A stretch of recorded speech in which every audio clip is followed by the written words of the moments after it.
দোয়া করতে জানা। ভাইরা আমরা দোয়া করতে জানি না, বড় বড় কপাল পড়া। দোয়া করতে আমরা বলি কি যে আমি দোয়া করতে জানি না। দোয়া করতে জানেন না? দোয়ার মতো সহজ কাজ আরেকটা নাই, সবচেয়ে সহজ কাজ দোয়া করা। এই জন্য দোয়ার জন্য ওযুও লাগে না, বিনা ওযুতে দোয়া করা যায়। এমনকি গোসল ফরজ হয়েছে, আপনি দোয়া চালাতে পারেন, নামাজ পড়তে পারবেন না, কোরআন তেলাওয়াত করতে পারবেন না, কিন্তু দোয়া করতে পারবেন। এইরকম সহজ একটা কাজ, কিন্তু আমরা করি না। আপনি একা একা হাঁটছেন, আপনি আল্লাহর সাথে কথা বলেন। দোয়াটা মানে হলো মুনাজাত মা আল্লাহ। মুনাজাত মানে হলো কানাঘুষা, আল্লাহর সাথে কথা বলা ফিসফিস করে। আপনার মনে অনেক ব্যথা, অনেক ব্যথা, কাউকে বলতে পারছেন না, খুব পেরেশানিতে আছেন।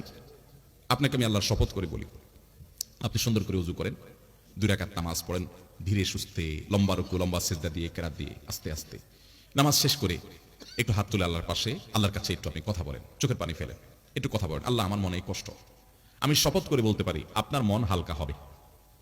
আল্লাহর উপরে ভরসা করে বলতে পারি, যদি আপনি শর্তগুলো সঠিকভাবে করতে পারেন, ঠিক রেখে, ইনশাআল্লাহ আপনার মন হালকা হবে। কারণ নবী সাল্লাল্লাহু আলাইহি ওয়াসাল্লাম ইযা ফাযাআহু আমরুন সাল্লা ওয়া ফি রাওয়াতিন ফাযাআ ইলা সালাহ, নবী সাল্লাল্লাহু আলাইহি ওয়াসাল্লামের জীবনে কখনো পেরেশানি আসছে সুদা নামাজে দাঁড়িয়ে